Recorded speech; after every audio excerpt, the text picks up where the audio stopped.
Nampaknya perbincangan mengenai judi online tidak sampai kemarin, tapi hari ini juga cukup banyak begitu ya di beberapa platform media sosial yang masih terus membahas mengenai judi online, bahkan beberapa orang yang dianggap menjadi backing begitu peredaran dari judi online di Indonesia. Nama-nama mulai muncul nih di sosial Nama-nama media. mulai muncul, bahkan nama-nama juga petinggi negara juga mulai muncul ini ya. Kita akan bahas tuntas mengenai hal ini dengan narasumber yang sudah hadir di studio pagi hari ini. Sudah ada Mas Rizal Nova Mujahid, lead analis drone Emprit. Selamat pagi. Assalamualaikum Mas Nova. Kemudian juga sudah ada Bang Henry Satrio, analis politik. Selamat pagi Mas Hensat. Selamat pagi.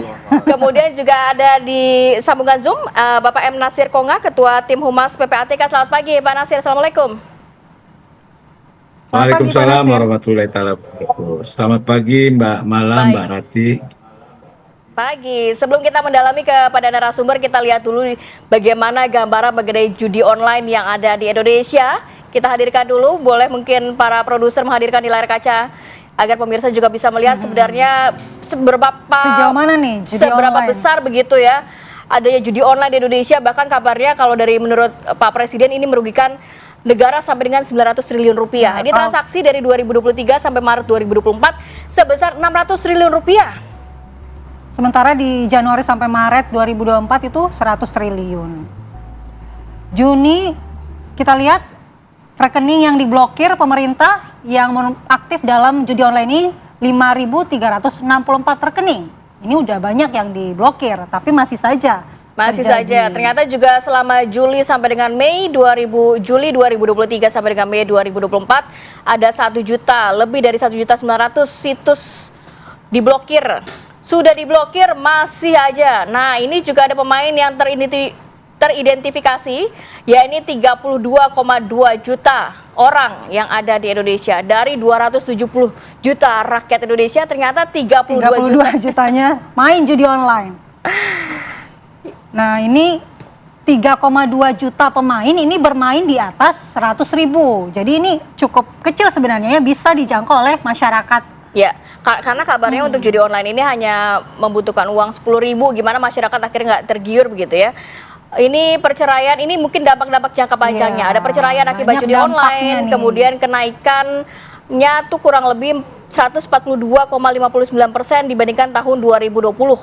Ada 7.000 transaksi anggota DPR RI dan juga Sekjen DPR yang terlibat judi online, dan 63.000 transaksi anggota DPR dan juga DPRD se-Indonesia. Ini bukan main-main, ternyata yang menggambarkan kepada kita bahwa sebegitu mengerikannya judi online di Indonesia. Tidak hanya masyarakat menegak ke bawah, bahkan sampai juga tadi dikatakan anggota DPR, DPRD. Banyak sekali juga oknum dari DPR, pemerintahan, berarti politisi ini semuanya terlibat dalam judi online, bukan hanya masyarakat bawah yang selama ini disebut-sebut sebagai korban ya. Baik, kita akan mendalami ini dan kita coba langsung ke PPATK. Pak Nasir, kalau melihat PPATK terus bekerja keras juga untuk mengusut tuntas bagaimana judi online, salah satunya men-tracing ini sebenarnya rekening ini punya siapa, uang-uangnya mengalir kemana, dan sejauh ini bagaimana sih progresnya Pak? Kabarnya juga kemarin PPATK sempat menyatakan bahwa para pelaku judi online atau pemain judi online yang sudah diamankan oknum Komdiji ini ternyata sempat memanipulasi dari transaksi judi online. Ya, tipologi dari pencucian uang dari judi online ini banyak ya. Para bandar, agen dan lain-lain itu menggunakan rekening aspal asli tapi palsu, di mana mereka membeli rekening-rekening yang digunakan untuk transaksi judi online itu dari masyarakat. Kan begitu mudah ya, dengan uang 200-300 ribu mereka sudah dapat buku rekening dan ATM-nya.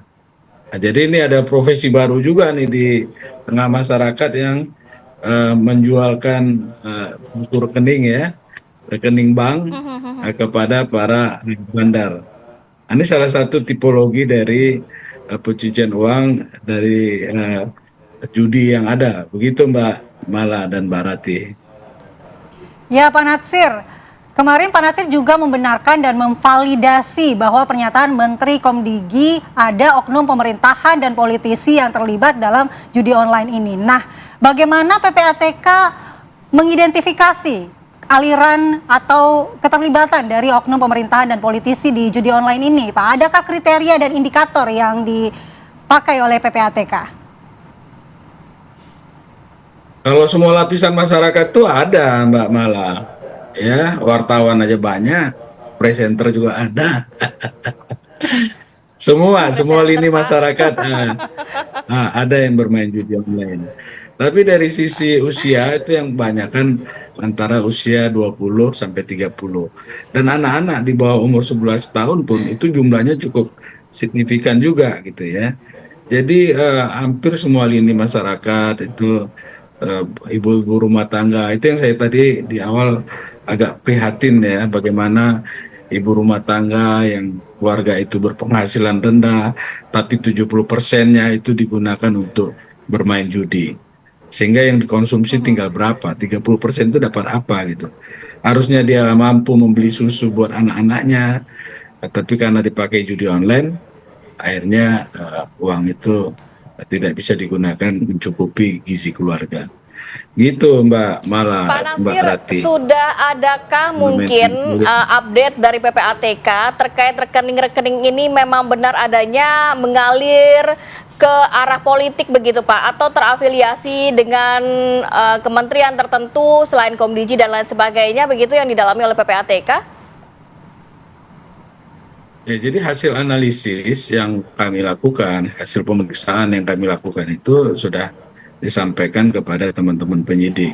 Jadi begitu proses kerjanya. Di mana pertama kami menerima laporan transaksi keuangan mencurigakan dari penyedia, dari pihak pelapor. Pihak pelapor itu antara lain bank, ya, insuransi, pasar modal dan lain-lain. Juga selain laporan transaksi keuangan mencurigakan, PPATK juga menerima laporan transaksi keuangan tunai di atas 500 juta per hari. Nah, dari data-data itu lalu kita analisis. Kalau ada indikasi tindak pidana pencucian uang, maka hasil analisis tadi kita sampaikan kepada penyidik. Undang-Undang Nomor 8 Tahun 2010 tentang pencegahan dan pemberantasan tindak pidana pencucian uang, ada 6 tuh penyidik. Polri, ya, Jaksa, KPK, BNN, Bea Cukai, Pajak. Jadi sesuai dengan tindak pidana asalnya mana itu kita serahkan. Gitu. Nah sekarang dengan putusan Mahkamah Konstitusi, PPNS juga bisa kita serahkan hasil analisis yang kita lakukan. Gitu Mbak Rati.